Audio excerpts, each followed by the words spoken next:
കർത്താവിൻ്റെ സന്നിധിയിലായിരിക്കുന്ന എല്ലാവർക്കും ഒരു പ്രാവശ്യം കൂടെ സ്തോത്രവും വന്ദനവും അറിയിക്കുന്നു.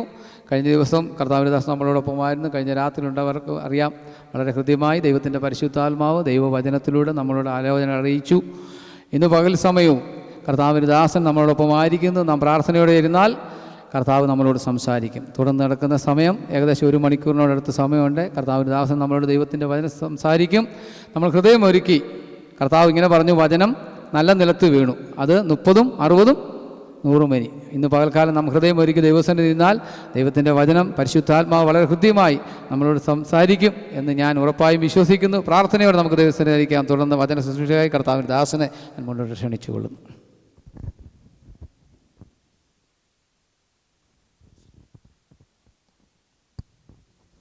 Price the Lord.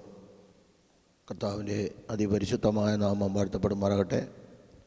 സത്യത്തിലും ആത്മാവിലും ആരാധിക്കുന്ന ദൈവജനത്തോട് ചേർന്ന് കർത്താവായ യേശു ക്രിസ്തുവിൻ്റെ മാറ്റമില്ലാത്ത തിരുവചനവുമായി നിങ്ങളുടെ മധ്യത്തിലായിരിക്കാൻ സർവകൃപാലുവായ ദൈവം അടിയൻ്റെ ജീവിതത്തിൽ ഒരുക്കി തന്ന വിലയേറിയ മകൽഭാഗ്യത്തെ ഓർത്ത് നന്ദിയോടെ ദൈവത്തെ സ്തുതിക്കുന്നു, സ്തോത്രം ചെയ്യുന്നു. പ്രത്യേകിച്ച് ശുശ്രൂഷയ്ക്ക് ലീഡർഷിപ്പ് വഹിക്കുന്ന കർത്തൃദാസൻ, കുടുംബ കുഞ്ഞുങ്ങൾ, കർത്തൃവയിൽ അധ്വാനിക്കുന്ന ദൈവഭൃത്യന്മാർ, കുഞ്ഞുങ്ങൾ, സഹോദരങ്ങൾ, സഹോദരിമാർ, എല്ലാ പ്രിയപ്പെട്ടവർക്കും, സഭയാ കുടുംബങ്ങൾ, എല്ലാ പ്രിയപ്പെട്ടവർക്കും, പ്രത്യേകിച്ച് അടിയൻ്റെ കൂടെ വന്ന ഡോക്ടർ രഘുനാഥ് അവറുകൾക്കും വീണ്ടും എൻ്റെ യേശു ക്രിസ്തുവിൻ്റെ നിസ്തുല്യ നാമത്തിൽ എൻ്റെ സ്നേഹവന്ദനത്തെ പ്രാരംഭമായി അറിയിച്ചുകൊണ്ട് ഇന്നലെ വായിച്ച അതേ തിരുവെഴുത്തിൽ നിന്ന് തന്നെ ഒരു ദൂതറിയിച്ച് പ്രാർത്ഥനയ്ക്കായി സമയം വേർതിരിക്കാം. കൊലോഷ്യൻ ചാപ്റ്റർ 2 വേഴ്സസ് 4-5. കൊലോസ്യർ 2-ാം അധ്യായം 4-5 വാക്യം.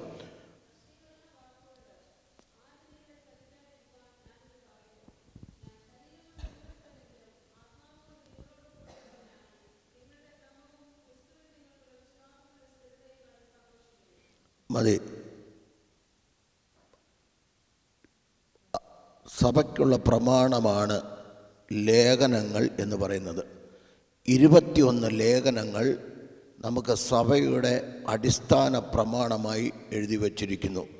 അതിൽ 14 ലേഖനങ്ങൾ അപ്പോസ്തലനായ പൗലോസ് ആത്മാവിൻ്റെ വെളിപ്പാടിൽ താൻ എഴുതിയതായി തിരുവെഴുത്തുകളിൽ കാണുന്നു. കാരണം ഇന്നലെ പറഞ്ഞു, എഫീസ്യർ 3-ാം അധ്യായം 3 മുതൽ 7 വരെയുള്ള ഭാഗവും, കൊലോസ്യൻ ചാപ്റ്റർ 1 വേഴ്സസ് 26-27, അതുപോലെ തിമത്യോസിന് എഴുതിയ 1-ാം ലേഖനം 3, 16, 17. ഇതൊക്കെ നമ്മൾ വായിക്കുമ്പോൾ നമുക്കറിയാം, മർമ്മങ്ങളാണ്, താൻ കാണുന്ന വെളിപ്പാടുകളാണ്, രഹസ്യങ്ങളാണ്, മിസ്റ്ററിയാണ് എന്ന് പറയുമ്പോൾ മഹത്വത്തിൻ്റെ പ്രത്യാശയായ ക്രിസ്തു പൂർവ്വകാലങ്ങൾക്ക് മറഞ്ഞു കിടന്ന മർമ്മമെങ്കിലും അത് ഇപ്പോഴുള്ള അപ്പോസ്തലന്മാർക്കും പ്രവാചകന്മാർക്കും വെളിപ്പെട്ടിരിക്കുന്നു. ആ മർമ്മം മഹത്വത്തിൻ്റെ പ്രത്യാശയായ ക്രിസ്തു തന്നെ. ലേഖനം 14 ലേഖനങ്ങളിൽ ഓടിച്ചൊരു ചിന്ത തന്നിട്ട് ദൈവവചന ചിന്തയിലേക്ക് കടക്കുവാൻ താല്പര്യപ്പെടുന്നു. 14 ലേഖനങ്ങളിൽ എബ്രായ ലേഖനത്തിന് പേരില്ല. ഫിലിപ്പിയ ലേഖനത്തെ ഞാനൊന്ന് മാറ്റി നിർത്തിയിട്ട്, ഇച്ചിരി സൗണ്ട് കുറയ്ക്കുക, ആ എക്കോ അത് മാറ്റി. Price the Lord. ഇവിടെ കേട്ടാൽ മതിയല്ലോ. ഇനി ഇതില്ലെങ്കിൽ, എനിക്ക് മൈക്കില്ലെങ്കിൽ, എനിക്ക് ഓൾറെഡി മൈക്കുണ്ട്, പിന്നെ ഞാൻ തുറക്കുന്നില്ലെന്നുള്ളേ ഉള്ളൂ. ഓക്കെ, അത് മതി, താങ്ക് യു. അപ്പോൾ ഈ ചിലയിടത്തൊക്കെ ചെന്ന് കഴിഞ്ഞാൽ എന്ത് ചെയ്യുന്നറിയാം, ഈ കൺവെൻഷനൊക്കെ പ്രസംഗിക്കാനായിട്ട് നിൽക്കുമ്പോൾ ഇവർ പാടാൻ വേണ്ടി അങ്ങ് അടിച്ചങ്ങ് പൊളിക്കും. ഞങ്ങൾക്ക് മൈക്ക് തരുമ്പോൾ സൗണ്ട് കാണത്തില്ല. മനസ്സിലായില്ലേ? ഞാൻ ശരിക്കും വഴക്ക് പറയുന്ന ഒരു കൂട്ടത്തില്ല, ആരെയായാലും, ഏത് വലിയ പുള്ളിയുടെ അടുത്തായാലും. അപ്പോൾ ക്ലിയറായി കേട്ടോ. ഇപ്പോൾ ആ എക്കോ ഒക്കെ മാറി. ഓക്കെ, എക്കോ ഒന്നും വരാൻ പാടില്ല, കാരണം ഇരിക്കുന്ന ജനത്തിന് കേൾക്കണ്ടേ, അതാണ് കാര്യം. നമുക്കിവിടെ കേട്ടാൽ മതിയല്ലോ. ഇത് പബ്ലിക് മീറ്റിംഗ് അല്ലല്ലോ, സൺഡേ സർവീസല്ലേ, ഞായറാഴ്ച ആരാധനയില്ലേ. ഓക്കെ, അതുപോലെ തന്നെ ഈ ആരാധനയ്ക്ക് എപ്പോഴും ഞാനിച്ചിരി കുറ്റം പറയുന്ന കൂട്ടത്തില്ല. പണ്ടൊരാൾ പറഞ്ഞതുപോലെ, ഇയാൾക്ക് എവിടെ പോയാലും കുറ്റം പറച്ചിലേ ഉള്ളെന്ന്. ആരാധനയിൽ നമ്മൾ വരുമ്പോൾ ഈ കീബോർഡ് അതൊക്കെ വായിക്കുന്ന കുഞ്ഞുങ്ങൾ ശ്രദ്ധിക്കേണ്ട ഒരു കാര്യം, ഇത് ഉപദേശിക്കുക എന്ന് പറയുക. തിമത്യോസിന് 2-ാം ലേഖനം 3, 16, 17. ഉപദേശം, ശാസനം, ഗുണീകരണം, ഉപദേശമാണ്.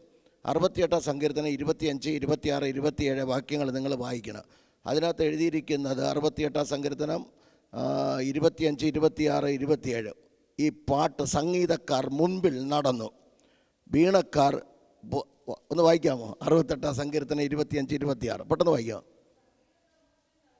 ഒന്ന് സംഗീതക്കാർ. അപ്പോൾ സംഗീതം, പാട്ട് എവിടെ നിൽക്കണം? മുൻപിൽ നിൽക്കണം. അടുത്ത് ഇനി ബാക്കി നിങ്ങൾ വായിച്ചോണ്ടാൽ മതി. ബാക്കിയൊക്കെ താളങ്ങളൊക്കെ എവിടെ നിൽക്കണം?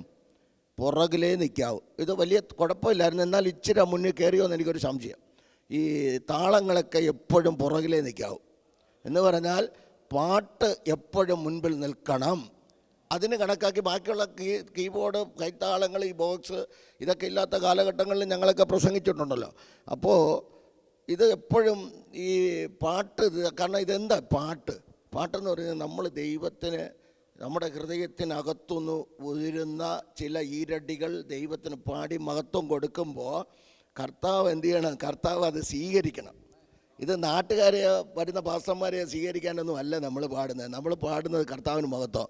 ഇനി നല്ലതുപോലെ കീബോർഡൊക്കെ വായിച്ചു എല്ലാം എനിക്ക് കുറച്ചൊക്കെ അറിയാം, അതുകൊണ്ടാണ് ഞാനീ പറയുന്നത്. എല്ലാ കാര്യങ്ങളും കുറച്ച് സ്വല്പം കൊത്തും എന്ന് പറഞ്ഞതുപോലെ എല്ലാം കുറച്ച് അറിയാം. വിഷയത്തിലേക്ക് വരാം. 14 ലേഖനം, എബ്രായ ലേഖനത്തെ ഞാനൊന്ന് മാറ്റി നിർത്തിയിട്ട് ഫിലിപ്പിയ ലേഖനവും മാറ്റി നിർത്തിയിട്ട് ബാക്കി 12 ലേഖനങ്ങൾ നിങ്ങൾ മാറി നിങ്ങൾ വായിച്ച് നോക്കിക്കേ. 1:1 പറയുന്നത് ഇങ്ങനെയാണ്. ആമേൻ, സ്തോത്രം. അപ്പോസ്തലനായ പൗലോസ്, ക്രിസ്തു യേശുവിൻ്റെ അപ്പോസ്തലൻ എന്ന് പറയുമ്പോൾ 12 ലേഖനങ്ങളിൽ നിങ്ങൾ വായിച്ചു കഴിഞ്ഞാൽ 12 ലേഖനങ്ങൾ വായിച്ചു കഴിഞ്ഞാൽ ഇങ്ങനെയാണ് കാണുന്നത്, അപ്പോസ്തലനായ പൗലോസ്.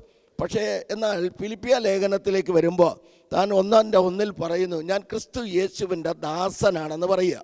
അതിൻ്റെ കാരണം എന്താണെന്ന് ചോദിച്ചാൽ, ക്രിസ്തു യേശുവിൻ്റെ ദാസനെന്ന് പറയാനുള്ള കാരണം ബാക്കി മുഴുവനും അപ്പോസ്തലനായ പൗലോസ് എന്ന് പറഞ്ഞിട്ട് ഫിലിപ്പിയ ലേഖനത്തിലേക്ക് വന്നപ്പോൾ താൻ പറയും ഞാൻ ക്രിസ്തു യേശുവിൻ്റെ ദാസനെന്ന്. എന്താണ് കാരണം എന്നറിയാമോ? ഫിലിപ്പിയർ 2:6 പറഞ്ഞ 6, 7, 8 വാക്യത്തിലേക്ക് വരുമ്പോൾ അവിടെ കാണുന്നുണ്ട്, ഇങ്ങനെ പറയുന്നു, അവൻ ദൈവരൂപത്തിലേക്ക്. ആരാണ് അവൻ? യിരെമ്യാ പ്രവചനം 23:24, ജെറമ്യ ചാപ്റ്റർ 23 വേഴ്സസ് 24. ഞാൻ കാണാതെ വണ്ണം ആർക്കെങ്കിലും മറയത്ത് ഒളിപ്പാൻ കഴിയുമോ എന്ന് യഹോവയുടെ അരുളപ്പാട്. ഞാൻ ആകാശവും ഭൂമിയും നിറഞ്ഞിരിക്കുന്നവനല്ലയോ എന്ന് യഹോവയുടെ അരുളപ്പാട്. ആകാശവും ഭൂമിയും നിറഞ്ഞിരുന്നവൻ, ആകാശവും ഭൂമിയും നിറഞ്ഞിരുന്ന ദൈവം. ആമേൻ. ആ ദൈവം മഹാദൈവം എന്ന് പറഞ്ഞാൽ തീത്തോസ് 2:12 മഹാദൈവം. ആമേൻ. റോമർ 9:5 പറയുന്നു, അവൻ അത്യുന്നതന്, സർവത്തിനും മീതേ ഉന്നതൻ. എബ്രായർ 7:26 പവിത്രൻ, നിർമ്മലൻ, നിർദോഷൻ, പാപികളോട് വേർപെട്ടവൻ, സ്വർഗത്തെക്കാൾ ഉന്നതൻ. സങ്കീർത്തനം 91:1 അത്യുന്നതൻ മഹാദൈവം. അങ്ങനെയാണെങ്കിൽ യോഹന്നാൻ എഴുതിയ 1 ലേഖനം 5:20 പറയുന്നു, സത്യദൈവം, മഹാദൈവം, സത്യദൈവം, സർവശക്തൻ, സർവജ്ഞാനി, സർവവ്യാപിയായവൻ, അവനാ നമ്മുടെ മധ്യത്തിലുള്ളത്. ആ ദൈവത്തെ സ്തുതിക്കാനാണ് നമ്മളിവിടെ കടന്നു വന്നത്. മനസ്സിലായവർക്കായി സ്തോത്രം. ഈ മഹാദൈവത്തെ നമുക്കറിയത്തില്ല, ഇവൻ ആരാണെന്ന് അറിയത്തില്ല. നമ്മൾ വിചാരിക്കും അവൻ നമ്മുടെ പോക്കറ്റിൽ ഒതുങ്ങുന്ന ഒരു ദൈവമാണ്. ഇല്ല, നോ, നെവർ, ഒരിക്കലുമല്ല. അവൻ മഹാദൈവമാ. ആകാശവും ഭൂമിയും നിറഞ്ഞിരിക്കുന്ന ഒരേ ഒരു ദൈവമുണ്ടെങ്കിൽ ഞങ്ങൾ പ്രസംഗിക്കുന്ന നസറേയനായ യേശു ക്രിസ്തുവാ. Praise the Lord. അങ്ങനെ അദ്ദേഹം ഈ മഹാദൈവത്തെ കണ്ടുകൊണ്ട് ന്യായപ്രമാണം 5 മരക്ക് അരച്ച് കലക്കി കുടിച്ചവൻ, ന്യായപ്രമാണത്തിൻ്റെ ദാതാവായി ഗമാലിയൻ്റെ കാൽക്കലിരുന്ന് പഠിച്ച അപ്പോസ്തലനായ പൗലോസ് പറഞ്ഞു, ഞാൻ ക്രിസ്തു യേശുവിൻ്റെ ദാസനാണെന്ന്. എന്ന് പറഞ്ഞാൽ അതിൻ്റെ കാരണം ഫിലിപ്പിയർ 2:6 തനിക്ക് കിട്ടുന്ന യേശു ക്രിസ്തുവിനെ കുറിച്ചുള്ള മനുഷ്യത്വത്തിൻ്റെ വെളിപ്പാടാ. മനസ്സിലായവർക്കായി സ്തോത്രം. ഈ 2:6 പറയുന്നു, അവൻ ദൈവരൂപത്തിലിരിക്കെ ദൈവത്തോടുള്ള സമത്വം മുറുകെ പിടിച്ചു കൊള്ളണമെന്ന് വിചാരിക്കാതെ ദാസരൂപമെടുത്ത് മനുഷ്യ സാദൃശ്യത്തിലായി വേഷത്തിൽ മനുഷ്യനായി വിളങ്ങി തന്നെത്താൻ താഴ്ത്തി ക്രൂശിലെ മരണത്തോളം തന്നെ തന്നെ ഏൽപ്പിച്ചു കൊടുത്തു. അതുകൊണ്ട് അവന് ഏറ്റവും മേലായ നാമം നൽകി സകല മുഴങ്കാലും മടങ്ങുന്ന, സ്വർലോകരുടെ, ഭൂലോകരുടെ, അധോലോകരുടെ സകല മുഴങ്കാലും മടങ്ങുന്ന ഒരേ ഒരു നാമം ഞങ്ങൾ പ്രസംഗിക്കുന്ന യേശു ക്രിസ്തുവിന്റെ നാമം. ആ യേശു ക്രിസ്തുവിനെയാണ് ഞങ്ങൾ ഉയർത്തുന്നത്. സ്തോത്രം. 4 പോയിന്റ് ഞാൻ ഓടിച്ചു തരാം. ലേഖനങ്ങളിൽ പ്രതിപാദിച്ചിരിക്കുന്ന 4 കാര്യങ്ങളോട് ചേർന്ന് ഞാൻ 4 കാര്യം പറയാം. ആരാണ് യേശു? ആരാണ് അവൻ? സർവശക്തനാണ്, സർവജ്ഞാനിയാണ് എന്നൊക്കെ നമ്മൾ പറയുന്നെങ്കിലും ദൈവവുമായിട്ട് ഇതിനകത്ത് കണക്ഷനുള്ള എത്ര പേരുണ്ടെന്ന് എനിക്ക് ചോദിക്കാൻ. അർത്ഥമന ഘടകക്ഷരാദിയാന്തുരക്ഷസി, ദൈവത്തിൻ്റെ ആത്മാവ് അറിയിക്കുന്നത്. നല്ല തിരുവെഴുത്തുകളെ കർത്തൃദാസൻ സ്നാനത്തെക്കുറിച്ചൊക്കെ പറഞ്ഞു. എനിക്ക് കുറച്ചൊക്കെ ഇംഗ്ലീഷൊന്നും വലുതായിട്ട് അറിയത്തില്ല, പക്ഷേ എന്നാൽ കുറച്ചൊക്കെ എനിക്ക് കാര്യങ്ങളൊക്കെ മനസ്സിലായി. നല്ല രീതിയിൽ കുഞ്ഞുങ്ങൾ എല്ലാവരും അത് എഴുതിയെടുക്കണം. പറയുന്ന വാക്യങ്ങൾ എഴുതിയെടുത്ത് പഠിക്കണം. വചനം ഉള്ളിൽ കയറിയാലുണ്ടല്ലോ നിങ്ങളെ ഒരു ദുഷ്ടശക്തിയും തൊടത്തില്ല. വചനത്തിനാണ് പവർ, വചനത്തിനാണ് ശക്തി. നിങ്ങൾ ആരാധിച്ചാൽ പാപം ചെയ്യുമെന്ന് പാവം ചെയ്യത്തില്ലെന്ന് ബൈബിളിലില്ല. പ്രാർത്ഥിച്ചാൽ പാവം ചെയ്യത്തില്ലെന്ന് എൻ്റെ ബൈബിളിലില്ല. 66 പുസ്തകങ്ങൾ, 1189 അധ്യായങ്ങൾ, 31,173 വാക്യങ്ങളിൽ അങ്ങനെ ഇല്ല. ഒരു വാക്യം ഒന്ന് കുഞ്ഞുങ്ങളൊന്ന് വായിച്ചേ. സാംസ് 119:11 പെട്ടെന്നൊന്ന് വായിച്ചേ, പെട്ടെന്ന് വായിച്ചേ. സാംസ് 119 അതല്ല 11 ആ പാവം ചെയ്യാതിരിക്കണമെങ്കിൽ എന്ത് ചെയ്യണം? കുഞ്ഞുങ്ങളെ ഈ വാക്യം മറന്നു പോകരുത്. വചനം പഠിക്കുക, വചനം വായിക്കുക, വചനം നല്ലപോലെ ധ്യാനിക്കുക, വചനത്തെ കാണാതെ പഠിക്കുക, ബൈഹാർട്ടാക്കുക. പ്രത്യേകിച്ച് ഇന്നലെ പറഞ്ഞതുപോലെ കൊലോഷ്യൻ ചാപ്റ്റർ 1:27 ഹൃദയത്തിൽ ഇരിക്കണം. ഈ ഒന്ന് വായിച്ചേ കുഞ്ഞുങ്ങൾ, വായിച്ചേ, മറന്നു പോകാതിരിക്കാനാ. പെട്ടെന്ന് ദൂതിലേക്ക് കടക്കാം. കൊലോഷ്യൻ ചാപ്റ്റർ 1:27.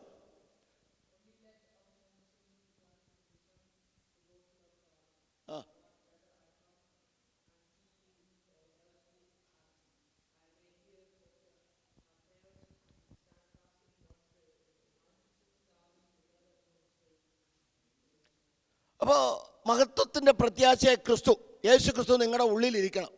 അതാണ് വചനം. വചനത്തിന് ദൈവത്തോളം പ്രാധാന്യമുണ്ട്, ദൈവത്തോളം പവറുണ്ട്. വചനത്തിൽ കൂടെ ഒരു വിടുതൽ കിട്ടി അത് നിലനിൽക്കുന്നതാണ്. മനസ്സിലായവരുടെ സ്തോത്രം പറഞ്ഞിട്ട് അപ്പോൾ വിഷയത്തിലേക്ക് ഞാൻ കിടക്കാം. 4 പോയിന്റ് ഞാൻ പറയാം. സങ്കീർത്തനം 34:8 യഹോവ നല്ലവനെന്ന് രുചിച്ചറിയുക. യെരമ്യ 9:23-24 വായിക്കുമ്പോൾ ദൈവത്തിൻ്റെ ദയ, സൃഷ്ടിപ്പ്, സകലത്തെയും കുറിച്ച് ഗ്രഹിച്ചറിയുക. റോമർ 12:1-2 വാക്യം വയ്ക്കുക. 2-ാം വാക്യം പറയുന്നു ദൈവഹിതം ഇന്നതെന്ന് തിരിച്ചറിയുക. അടുത്ത് ഫിലിപ്പിയർ 3:10-11-12 വാക്യം യേശു ക്രിസ്തുവിൻ്റെ കട്ടതയും കൂട്ടായ്മയെക്കുറിച്ച് ഞാൻ അനുഭവിച്ചറിയുന്നു. മനസ്സിലായൊരു സ്തോത്രം പറ. രുചിച്ചറിയുക, ഗ്രഹിച്ചറിയുക, തിരിച്ചറിയുക, അനുഭവിച്ചറിയുക. തിരുവെഴുത്തുകളെ ധ്യാനിച്ചു കഴിഞ്ഞപ്പോൾ രുചിച്ചറിഞ്ഞവൻ തെറ്റി, ദാവീദ് തെറ്റി. ഗ്രഹിച്ചറിഞ്ഞ യിരെമ്യാവ് 20-ാം അധ്യായത്തിൽ താൻ ശപിക്കുന്നു, താൻ ജനിച്ച ദിവസത്തെ ശപിക്കുന്നു, തെറ്റിപ്പോകുന്നു. 20 യിരെമ്യാ 20 തിരിച്ചു വരുമ്പോൾ തിരിച്ചറിഞ്ഞ പത്രോസ് തെറ്റിപ്പോയി, പ്രാഗി, യേശുക്രിസ്തുവിനെ പ്രാഗി തള്ളി പറഞ്ഞു. പക്ഷേ രുചിച്ചറിഞ്ഞവൻ പറയുന്നു, അപ്പോസ്തലനായ പൗലോസ് ക്രിസ്തുവിനെ രുചിച്ചറിഞ്ഞവനല്ല, അവൻ ഗ്രഹിച്ചറിഞ്ഞവനല്ല, തിരിച്ചറിഞ്ഞവനല്ല, ക്രിസ്തുവിനെ അനുഭവിച്ചവൻ പറയുന്നു. തിമോത്തിയോസിന് എഴുതിയ 2-ാം ലേഖനം 4:6-7 ഞാൻ എൻ്റെ നിര്യാണ കാലവും അടുത്തിരിക്കുന്നു, ഞാൻ നല്ല പോർ പൊരുതി, ഓട്ടത്തികച്ചു, വിശ്വാസം കാത്തു, ഇനി നീതിയുടെ കിരീടം എനിക്കായി വച്ചിരിക്കുന്നു. അത് എനിക്ക് മാത്രമല്ല, ക്രിസ്തു യേശുവിൽ പ്രിയം വെച്ച ഏവർക്കും തന്നെ.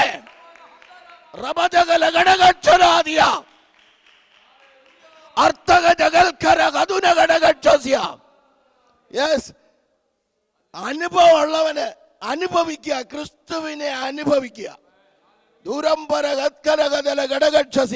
അനുഭവം പെന്തക്കോസ് എന്ന് പറഞ്ഞ അനുകരണമല്ല, അഭിനയമല്ല, അലർജിയല്ല, അനുഭവമാണ്.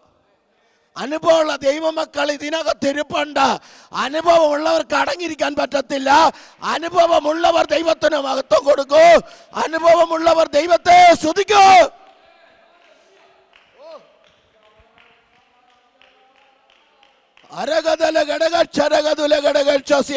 അനുഭവമുള്ളവനെ തെളിച്ചു നിർത്താൻ പറ്റത്തില്ലെന്ന്. 4 കാര്യം ദൈവം നടത്തിയ വിധങ്ങൾ, കൊണ്ടുവന്ന വിധങ്ങൾ, നിർത്തിയ വിധങ്ങളെ ഓർത്താൽ എത്ര നന്ദി പറഞ്ഞാലും മതി വരത്തില്ല. സ്തോത്രം. ഞങ്ങൾക്കൊക്കെ ഒത്തിരി അനുഭവങ്ങൾ പറയാനുണ്ട്, ഞാൻ അതിലേക്കൊന്നും കടക്കുന്നില്ല. നമ്മുടെ വിഷയം ക്രമമാണല്ലോ, ആ ക്രമത്തിലേക്ക് നമുക്കൊന്ന് കടന്നു വരാം. 1-ാമത്തെ ക്രമം വീട്ടിലാണല്ലോ ക്രമം. യെശയ്യാ 38:1-2 രാജാക്കന്മാർക്കെഴുതിയ 2-ാം പുസ്തകം 20:1-2 അവിടെ പറയുന്നു, ആമോസിൻ്റെ മകനായ യെശയ്യാ പ്രവാചകൻ യഹൂദ രാജാവായ ഹിസ്കിയാവിൻ്റെ അടുക്കൽ വന്നിട്ട് പറയുന്നു, നിന്റെ ഗ്രഹകാര്യം ക്രമത്തിലാക്കുക, നീ മരിച്ചു പോകും, സൗഖ്യമാകുകയില്ല എന്ന് പറഞ്ഞു. ദൈവം പ്രപക്ഷമാന അന്തർകടയം അധാരകക്ഷസി. ദൈവം എന്താണ് പറയുന്നത് അതേ പറയാൻ പറ്റത്തുള്ളൂ. സ്തോത്രം. അല്ലാതെ ഇക്കിളിപ്പെടുത്തുന്ന ദൂതുകളൊന്നും ആരും കേൾക്കാൻ നിൽക്കണ്ട. ദൈവവചനം എന്തു പറയുന്നു അതനുസരിക്കുക. പക്ഷേ മരിക്കുമെന്ന് പറഞ്ഞാൽ അപ്പുറത്തൊരു കോട്ടിയതൊരു വാക്യമില്ലേ? 68 സങ്കീർത്തനം 20 വാക്യം എന്താണ് പറയുന്നത്? നമ്മുടെ ദൈവമോ ഉദ്ധാരണങ്ങളുടെ ദൈവമാകുന്നു, മരണത്തിൽ നിന്നുള്ള നീക്കുപോക്കുകൾ കർത്താവായ യഹോവയ്ക്കുള്ളതാ. മനസ്സിലായൊരു സ്തോത്രം പറ. നമ്മളൊക്കെ ജീവിച്ചിരിക്കുന്നെങ്കിൽ അത് ദൈവത്തിൻ്റെ ദയയാ. ലാമിറ്റേഷൻ ചാപ്റ്റർ 3 വേഴ്സസ് 22. അവൻ വിലാപങ്ങൾ 3:22 പറയുന്നു, നാം മുടിഞ്ഞു പോകാതിരിക്കുന്നത്. ദൈവത്തിന് എത്ര നന്ദി പറയണം. തകർന്നു പോകാതിരിക്കുന്നത് ദൈവത്തിൻ്റെ കൃപയല്ലേ, ദൈവത്തിൻ്റെ ദയയല്ലേ? എൻ്റെ ദൈവം നിർത്തിയത് കൊണ്ടല്ലേ നമ്മളൊക്കെ ഇവിടെ ആയിരിക്കുന്നത്. അങ്ങനെയാണെങ്കിൽ ആ ദൈവത്തെ സ്തുതിക്കാനാണ് നമ്മൾ ഇതിനകത്ത് വന്നിരിക്കുന്നത്. Price the Lord. അപ്പോൾ വിഷയത്തിലേക്ക് ഞാൻ ഓടി വരാം. ഈ ഹിസ്കിയാവിനോട് ഈ പ്രവചനമാണ് വിഷയം. കള്ളപ്രവചനം പറഞ്ഞ് ജനത്തെ വഴിതെറ്റിക്കുന്ന ഒരു കാലഘട്ടത്തിലേക്ക് വന്നിരിക്കുക. അതുകൊണ്ട് ദൈവവചനമാണ് പ്രവചനമെന്ന് പത്രോസ് എഴുതിയ 2 ലേഖനം 1:19 പറയുന്നു. പ്രവാചക വാക്യവും അധികം സ്ഥിരമായി നമുക്കുണ്ട്, നേരം വെളുക്കുകയും അതിനെ ഇരുണ്ട സ്ഥലത്ത് പ്രകാശിക്കുന്ന വിളക്ക് പോലെ നിങ്ങളുടെ ഹൃദയത്തിൽ കരുതിക്കൊണ്ടാൽ നന്ന്. മനസ്സിലായവർക്കായി സ്തോത്രം. ഈ വചനം നിങ്ങളുടെ ഹൃദയത്തിൽ നിറഞ്ഞു നടന്നാൽ പ്രാർത്ഥന വരും, ആരാധന വരും, ദൂത് വരും, വെളിപ്പാട് വരും, കൃപാവരങ്ങൾ വരും, സകലതും വരുമെന്ന്. ഞാൻ കഴിഞ്ഞ ആഴ്ച ഞാൻ ഇവിടെ ഇരിക്കുമ്പോൾ സൗദിയിലുള്ള എൻ്റെ ഒരു സഹോദരൻ, അവൻ്റെ അമ്മായിമ്മയ്ക്ക് ഭൂതോളം അവിടെ കിടക്കുക. അദ്ദേഹം പറഞ്ഞു, പെട്ടെന്ന് പ്ലീസ് പാസ്റ്റേ ഒന്ന് വിളിക്ക്. ഇവർ കുറേ നേരം കൊണ്ട് അവിടെ എല്ലാവരും കൂടെ നിരന്നിരുന്ന് പ്രാർത്ഥിച്ചിട്ട് ഇത് മാറുന്നില്ല. ഞാൻ പെട്ടെന്ന് വീഡിയോ കോളിൽ വിളിച്ചു കഴിഞ്ഞപ്പോൾ ഒരുത്തൻ തലമുടിക്ക് പിടിച്ച് വെച്ചിരിക്കുന്ന, ആ സഹോദരിയുടെ തലയ്ക്ക് പിടിച്ച് വെച്ചിരിക്കുന്നു, ഒരുത്തൻ ഒരു കൈക്ക് പിടിച്ച് വെച്ചിരിക്കുന്നു, ഒരുത്തൻ മറുകൈക്ക് പിടിച്ചിരിക്കുന്നു, ഒരുത്തൻ കാലേ ചവിട്ടി പിടിച്ചിരിക്കുന്നു. നോക്കണേ, ഭൂതത്തെ ഓടിക്കുക. ഞാൻ അവനോട് വിടറാ പിടിയെന്ന് പറഞ്ഞു. തലമുടിക്ക് പിടിച്ച് വെച്ചിരിക്കുന്നത് ആ സഹോദരിയുടെ. ഭൂതം പോയാൽ തലമുടിക്ക് പിടിച്ച വേദന ആര് മാറ്റും? വചനമുള്ളവനെ കണ്ടാലുണ്ടല്ലോ പിശാച് ആ സെക്കൻഡ് ഓടും. ഇവിടെയും ഭൂതം ഉണ്ടെങ്കിൽ ഇളവട്ടെന്ന് സ്വത്രം പറഞ്ഞില്ലല്ലോ. ഞങ്ങൾ പ്രസംഗിക്കുന്ന വചനത്തിനകത്തല്ലേ ഭൂതം മാറുന്നത്. ഭൂതം ഓടത്തില്ലേ അലറി. ഞാൻ ആ സഹോദരിയോട് പറഞ്ഞു, അവരോട് പിടിവിടാൻ പറഞ്ഞു. ഒരുത്തരം പിടിക്കണ്ടെന്ന് പറഞ്ഞു. വിട്ട് കഴിഞ്ഞ് അമ്മ സ്വത്ര കാതിലോട്ട് ഫോൺ വെച്ച് 2 ബദലെടുത്ത് വെട്ടിയതേ ഉള്ളൂ. ആ നിമിഷം കൊണ്ട് കറങ്ങി ഉരുണ്ട് വലിച്ചടിച്ച് അങ്ങോട്ടും ഇങ്ങോട്ടും പോയി. പക്ഷെ എങ്കിലും ചാടി ഇരുന്നിട്ട് പറയാം, പ്രൈസ് റോഡ് പാസ്റ്റേന്ന് ഉണ്ടോ? ആ തലമുടിക്ക് പിടിച്ചതോ? ഈ ആത്മാവില്ലാതെ അഭിനയം കാണിച്ചിട്ടൊന്നും കാര്യമില്ല. ആരുടെ ഉള്ളിൽ വചനം നിറഞ്ഞിരിക്കുന്നു അവർക്കൊക്കെ അധികാരം ഉണ്ടെന്ന്. വചനമുള്ളവന്റെ മുൻപിൽ ഒരു ദുഷ്ടശക്തിക്ക് നിൽക്കാൻ കഴിയത്തില്ലെന്ന് ദൈവവചനത്തിന്റെ അടിസ്ഥാനത്തിൽ നിന്നുകൊണ്ട് പറയാം. വചനമാകുന്ന യേശുക്രിസ്തു പോലും മത്തായി 4:4, 4-ാം അധ്യായം, ലൂക്കോസ് 4-ാം അധ്യായം പഠിക്കുമ്പോൾ 1 മുതൽ 6 വരെയുള്ള ഭാഗങ്ങൾ വായിക്കുമ്പോൾ യേശുക്രിസ്തു പോലും വചനം കൊണ്ട് ആമേൻ സ്തോത്രം പിശാചിനോട് നിന്നത്. മനസ്സിലായല്ലോ? വചനത്തിന്റെ ശക്തിയാണ്. വചനം പഠിപ്പിക്കുക, കുഞ്ഞുങ്ങളെല്ലാം വചനത്താൽ നിറയ്ക്കുക, ഇത്രയും കാര്യങ്ങൾ ചെയ്യുക. പ്രവചനം. ആമോസിന്റെ മകന് എന്തായാലും ആമോസ് രാജകുടുംബത്തിൽ പിറന്നതായതുകൊണ്ട് കാശിന്റെ പുറകെ നയക്ക് ഓടേണ്ട ആവശ്യമില്ല. രാജകുടുംബത്തിൽ പിറന്നവനായതുകൊണ്ട് കുഴപ്പമില്ല. ഉള്ളതുപോലെ അങ്ങ് പറഞ്ഞു കഴിഞ്ഞപ്പോൾ ഇത് നോക്കണേ, ഈ ഹിസ്കിയാവിനോട് ഒരു ദൂതറിയിക്കണമെങ്കിൽ ഈ ഹിസ്കിയാവ് ആരാന്ന് പഠിക്കണ്ടേ? ഒരു ദേശത്ത് നമ്മളായിരിക്കുമ്പോൾ ഈ ദേശത്തെക്കുറിച്ച് നമ്മൾ അറിയണം. ചാടിക്കേറി ഇറങ്ങി ഇവിടുത്തെ നിയമത്തിന് വിരോധമായി ആരും നിൽക്കരുത്, നിന്ന് ഒരു കാര്യവും ചെയ്യരുത്, ഒരു സുവിശേഷ പ്രവർത്തനം നടത്തരുത്. കാരണം ഈ ദേശത്തിലെ നിയമത്തിന് കീഴ്പ്പെട്ട് അതുപോലെ നിയമത്തിന് കീഴ്പ്പെട്ട് അതിനനുസരിച്ച് പരിജ്ഞാനത്തോടെ, കൊലോസ്യർ 2-ാം അധ്യായം പഠിച്ചാൽ മതി, പരിജ്ഞാനത്തിൻ്റെ ആത്മാവിനെ ഹൃദയങ്ങളിൽ നൽകപ്പെടേണ്ടതിന് പ്രാർത്ഥിക്കുക. എത്ര പേർക്ക് മനസ്സിലാവുന്നുണ്ട്? 2:3 വാക്യങ്ങളിൽ കിടപ്പുണ്ട്. ക്രിസ്തുവിൻ്റെ പരിജ്ഞാനം. അർഖമന കുഞ്ഞുങ്ങൾക്കൊക്കെ വേണ്ടത് പരിജ്ഞാനമാണ് വേണ്ടത്. ജ്ഞാനം അവിടെ കിട്ടും. മലയാളം മനസ്സിലാവുന്നുണ്ട്? ജ്ഞാനം അവിടെ കിട്ടും. പഠിത്തത്തിൽ കിട്ടുമോ? 2 വാക്യം ഒന്ന് വായിച്ചേ പെട്ടെന്ന്. നിങ്ങളെടുക്ക്, പിള്ളേരെടുക്ക്. Job chapter 28 verses 12. അതിൻ്റെ 12 വായിച്ചേ. ഇംഗ്ലീഷ് പെട്ടെന്ന് വരും. ഇതിൽ ഇട്ടോട്ടാ, സ്ക്രീനിൽ ഇട്ടോട്ടാ പെട്ടെന്ന്. Job chapter 28 verses 12. പെട്ടെന്ന് സമയം ഓടുന്നു.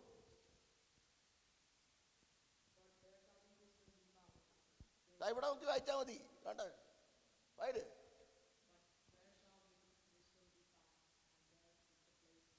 എവിടെ കിട്ടും?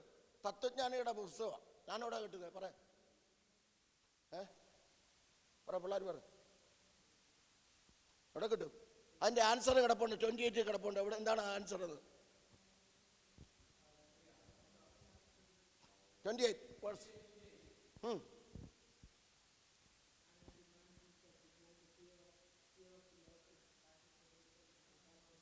എന്തുവാ ജ്ഞാനം? എന്തുവാ പറ, നിങ്ങൾ പറ. കർത്താവിനോടുള്ള ഭക്തി തന്നെ ജ്ഞാനം. ദോഷം അകന്ന് നടക്കുന്നത് തന്നെ വിവേകം. Wisdom and knowledge. ഇതുണ്ടാണെങ്കിൽ ദൈവത്തോട് പ്രാർത്ഥിക്കണം. ബൈബിൾ യോബിന്റെ പുസ്തകം തത്വജ്ഞാനിയുടെ പുസ്തകമാണ്, സയന്റിസ്റ്റുകളുടെ പുസ്തകമാണ്, കണ്ടുപിടുത്തങ്ങളുടെ പുസ്തകമാണ്. പക്ഷെ അവർ പോലും ചോദിക്കുന്ന ജ്ഞാനം ഇവിടെ കണ്ടുകിട്ടുമെന്നാ. ഇനി എന്താ ജ്ഞാനം? 2 വാക്യം കൂടെ പെട്ടെന്ന് വായിച്ചിട്ട് ദൂതിലേക്ക് കിടക്കാം. James chapter 1 versus 17. പെട്ടെന്ന് വായിച്ചേ. പിള്ളേരെല്ലാം എഴുതി പോയി. രൂത്ത് പിന്നെ എഴുത്ത് തുടങ്ങി. എന്തുവാ രൂത്ത് എഴുതുന്നത് നോക്കട്ടെ.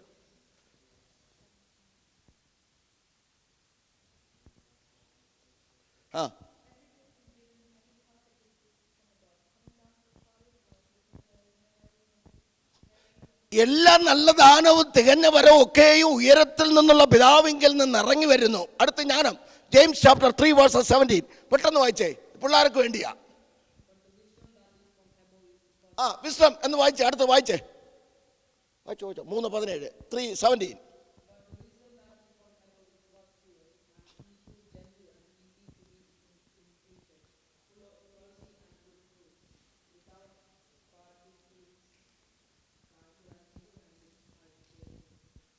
ഇതാണ് ഉയരത്തിലെ ഞാൻ. എന്തൊക്കെ ഉണ്ട് ഒന്ന് പറഞ്ഞേ. ഇത്രയും കാര്യങ്ങൾ. പിള്ളേർക്ക് എത്ര കാര്യങ്ങളുണ്ട്? പിള്ളേരൊക്കെ ചിരിക്കുന്നത്. ഇവർക്കൊന്നും ഇതൊന്നും ഇല്ലെന്നാണ് എനിക്ക് തോന്നുന്നത്. ഉള്ള പിള്ളേരൊന്ന് കൈവക്കി കേട്ടാ. നിങ്ങൾ ഇത്രയും കാര്യമുള്ള പിള്ളേരൊന്ന് കൈവക്കി. അന്നേ നിങ്ങൾ കൈവക്ക്. ഇല്ല. പിന്നെ എങ്ങനെ അനുഗ്രഹം കിട്ടും? ഈ ബ്ലസ്സിങ് എന്ന് പറഞ്ഞാൽ എങ്ങനെ കിട്ടും? ബ്ലസ്സിങ് എവിടെ നിന്ന് വരും? ദൈവം തരണ്ടേ? 1 എഫെസ്യൻസ് ചാപ്റ്റർ 6 വേഴ്സസ് 1-3. മക്കളെ, നിങ്ങളുടെ അമ്മയപ്പന്മാർക്ക് കർത്താവിൽ എന്ന പോലെ. സ്ക്രീനിലിട്ടോടാ പെട്ടെന്ന്, ഇവന്മാർ കാണട്ടെ. മക്കളെ, നിങ്ങളുടെ അമ്മയപ്പന്മാരെ കർത്താവിൽ അനുസരിപ്പിൻ. മാതാപിതാക്കളെ അനുസരിക്കുന്ന ഓബിഡിയൻസുകാർ അത്ര എണ്ണം ഉണ്ടോ ഇതിനകത്ത്?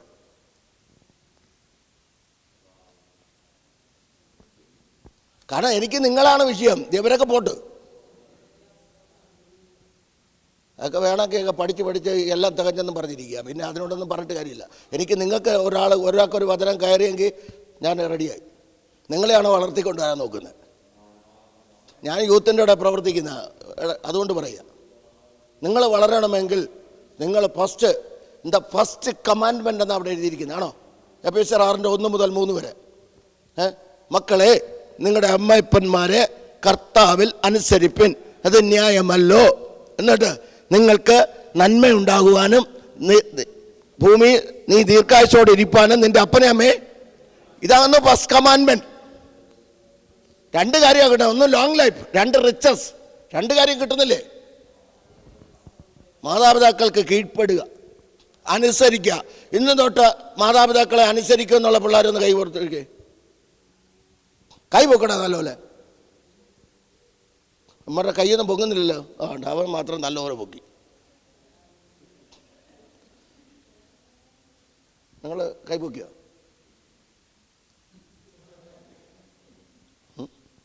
ഓക്കെ, ഇനി നമുക്ക് ദൂതിലേക്ക് കിടക്കാം. അത്രയെങ്കിലും മനസ്സിലാക്കിയിരുന്നാൽ നല്ലതാണ്. കുറേ കാര്യങ്ങൾ പഠിപ്പിക്കാനുണ്ട്. കാരണം എന്ന് പറഞ്ഞാൽ ഒരു വാക്യം ഒന്ന് വായിച്ചേ, കുഞ്ഞുങ്ങളോടുള്ള ബന്ധത്തിൽ തന്നെ ഒരു വാക്യം കൂടെ വായിച്ചേ. Judges chapter 2 versus 10. പെട്ടെന്ന്. ന്യായാധിപന്മാർ 2:10. പെട്ടെന്ന് വായിക്കണേ. ആ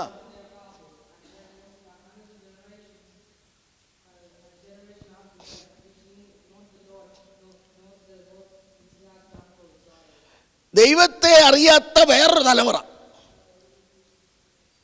അപ്പോൾ ദൈവത്തെ അറിയാത്തൊരു തലമുറ വരാതിരിക്കണമെങ്കിൽ മാതാപിതാക്കൾ എന്ത് ചെയ്യണം? മാതൃകയുള്ളവരായിരിക്കണമെന്ന്. അതും കൂടെ പറഞ്ഞങ്ങ് നിർത്താം. ഭാവം എൻ്റെ തൂതിലേക്ക് വരാം. ദൈവത്തെ അറിയാത്ത എന്താ എഴുതിയിരിക്കുന്നത്? യഹോവയെയും അവന് ഇസ്രായേലിന് വേണ്ടി ചെയ്തിട്ടുള്ള പ്രവൃത്തികളെയും അറിയാത്ത തലമുറ. അതെന്താ പറഞ്ഞ് മനസ്സിലാക്കി കൊടുക്കാത്തത്? ഞാൻ എൻ്റെ മക്കളോട് പറയും, ഞാൻ 7ാം ക്ലാസ്സിൽ പഠിക്കുമ്പോൾ ഹോട്ടലിൻ്റെ പുറകിൽ എച്ചിലയിൽ നിന്ന പാർട്ടിയാണ്. മനസ്സിലായോ? 6ാം ക്ലാസ്സിലും 7ാം ക്ലാസ്സിലൊക്കെ പഠിക്കുമ്പോൾ ഹോട്ടലിൻ്റെ പുറകിൽ പോയി നിൽക്കും. എച്ചിലയിൽ നിന്ന് തിന്നിട്ടുണ്ട് സാറന്മാർ കാണാതെ, ആരും കാണാതെ പോയി രഹസ്യമായിട്ട് പോയി നിന്ന് അവിടെ നിന്ന് വരുത്തുന്നത്. ഞാൻ എൻ്റെ മക്കളോട് പറയുമായിരുന്നു, അവിടം തൊട്ട് എവിടെ പോയി ഭക്ഷണം തന്നാലും ഞാൻ ആ കാര്യം ഓർക്കാതെ ഞാൻ കഴിക്കാറില്ല. മനസ്സിലായോ? നമ്മൾ വന്ന വഴികൾ മക്കളെ ഒന്ന് പറഞ്ഞ് മനസ്സിലാക്കി കൊടുക്കണം. മനസ്സിലായില്ലേ? മാതാപിതാക്കൾ കഷ്ടപ്പെടുന്നത് നിങ്ങൾക്ക് വേണ്ടിയാ. അപ്പം നിങ്ങൾ എന്ത് ചെയ്യണം? അനുസരണ ഉണ്ടാകണം. നിങ്ങളെ ഏൽപ്പിച്ച ദൗത്യം നിങ്ങൾ പഠിക്കണം. ഇപ്പോൾ ഒറ്റ ഡ്യൂട്ടിയുള്ളൂ: പ്രാർത്ഥിക്കുക, വചനം ധ്യാനിക്കുക, പഠിക്കുക, ആത്മീയമായി മുന്നോട്ട് വരിക. അങ്ങനെയാണെങ്കിൽ നിങ്ങൾക്ക് ലോങ് ലൈഫ് നല്ലതാണ്, ഫ്യൂച്ചർ നല്ലതായിരിക്കും. അത്രയും മാത്രം പറഞ്ഞ് ഞാൻ ഭാഗം നിർത്തുന്നു. അപ്പോൾ വിഷയത്തിലേക്ക് വരാം. ആമോസിൻ്റെ മകനായ യെശയ്യാ പ്രവാചകൻ യെഹിസ്കീയാവാകുന്ന ഹിസ്കീയാവിനോട് ദൂതറിയിക്കുക, നിന്റെ ഗ്രഹകാര്യം ക്രമത്തിലല്ല. അങ്ങനെയാണെങ്കിൽ സഹോദരിമാരെ വേണമെങ്കിൽ എഴുതി വെച്ചോ, ഈ വ്യക്തിയെക്കുറിച്ച് പഠിക്കണമെങ്കിൽ ഒത്തിരി ചാപ്റ്റർ നമ്മൾ പഠിക്കണം. അതിനകത്ത് രാജാക്കന്മാർക്ക് എഴുതിയ 2ാം പുസ്തകം 18ാം അധ്യായം, 19ാം അധ്യായം, 20ാം അധ്യായം പഠിക്കണം. യെശയ്യാ പ്രവാചകന്റെ പുസ്തകം 36, 37, 38, 39 അധ്യായം പഠിക്കണം. ദിനവൃത്താന്തങ്ങളുടെ 2ാം പുസ്തകം 29, 30, 31, 32 അധ്യായം പഠിച്ചാൽ ഇദ്ദേഹത്തെക്കുറിച്ച് ഒരു കുഴപ്പമില്ല കാണാൻ. പ്രശ്നം ഒന്നുമില്ല, വീട്ടിൽ ഒരു കുഴപ്പമില്ല കാഴ്ചയ്ക്ക്. 29 second Chronicles chapter 29 versus 1 to 3 പഠിക്കുമ്പോൾ അവിടെ പറയുന്നു, ഉസിയാവ്, യോഥാം, ആഹാസ്, യെഹിസ്കീയാവ് തൻ്റെ പിതാവായ ആഹാസ്, സെക്കൻഡ് ക്രോണിക്കൽസ് ചാപ്റ്റർ 28, തൻ്റെ പിതാവായ ആഹാസ് വിഗ്രഹത്തെ ആരാധിച്ച് ദൈവത്തെ കോപിപ്പിക്കത്തക്ക നിലയിൽ സെക്കൻഡ് ക്രോണിക്കൽസ് ചാപ്റ്റർ 28 വേഴ്സസ് 4 പച്ചവൃക്ഷത്തിൻ കീഴെ ബലി കഴിപ്പിച്ച് ദൈവത്തെ കോപിപ്പിക്കത്തക്ക നിലയിൽ ആമൻ പ്രവർത്തിച്ചെങ്കിലും അടുത്ത തലമുറ എഴുന്നേറ്റെന്ന്. ഞാൻ എന്തിനാ ഇത് പറഞ്ഞ്? നമ്മുടെ തലമുറകൾ എഴുന്നേൽക്കണം. ഇവരിറങ്ങി സുവിശേഷം പറയണം, ഇവരിറങ്ങി കർത്താവിന് വേണ്ടി നിൽക്കണം, ഇവർ ദൈവത്തിന് പ്രയോജനമുള്ള കുഞ്ഞുങ്ങളായി മാറണം.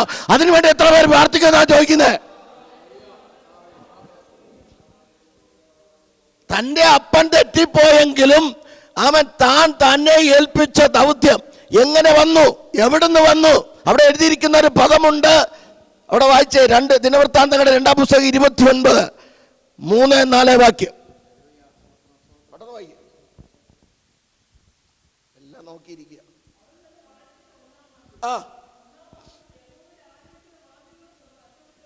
സിസ്റ്റർ എൻ്റെ മുകളിലത്തെ വാക്യം കൂടെ ചേർത്ത് പ്ലീസ്. അവൻ്റെ അപ്പൻ ദാവീദാണോ? അതാണ് പോയിന്റ്. യെഹിസ്കീയാവിൻ്റെ അപ്പൻ ദാവീദാണോ? പിന്നെന്താ അങ്ങനെ എടുത്ത് എഴുതിയിരിക്കുന്നത്? പരിശുദ്ധാത്മാവിന് തെറ്റുപറ്റിയോ? നോക്കണേ, കാരണം അപ്പം ശരിയല്ലായിരുന്നെന്ന്. തൻ്റെ പിതാവെന്ന് പറഞ്ഞാൽ സെക്കൻഡ് ക്രോണിക്കൽസ് ചാപ്റ്റർ 28 കിടക്കുന്നുണ്ട്. ആകാശാണ് തൻ്റെ പിതാവ്. തൻ്റെ പിതാവിന് പേരെടുത്ത് പറയാതെ ദാവീദിനെ എടുത്ത് പറഞ്ഞതിൻ്റെ കാരണം അവിടെ പറയുന്നുണ്ട്. ശമൂവേൽ എഴുതിയ 1-ാം പുസ്തകം 13, 14, അപ്പോസ്തല പ്രവൃത്തി 13, 22 ദൈവത്തിന് ബോധിച്ചൊരു പുരുഷനായിരുന്നു ദാവീദ്. ദൈവത്തിന് ഇഷ്ടമുള്ള പുരുഷനായിരുന്നു ദാവീദ്. എന്നാൽ ആ ദാവീദിനെ എടുത്തു പറയാനുള്ള കാരണം ദൈവത്തിന് പ്രയോജനപ്പെട്ടവനെ ദൈവം എടുത്തു പറയത്തുള്ളൂ. മനസ്സിലായവർക്കായി സ്തോത്രം. അങ്ങനെയാണെങ്കിൽ ഒരു ദൂത് പറയാം. തൻ്റെ അപ്പനായ വായിച്ചേ തൻ്റെ അപ്പനായ ദാവീദ് ആ ആ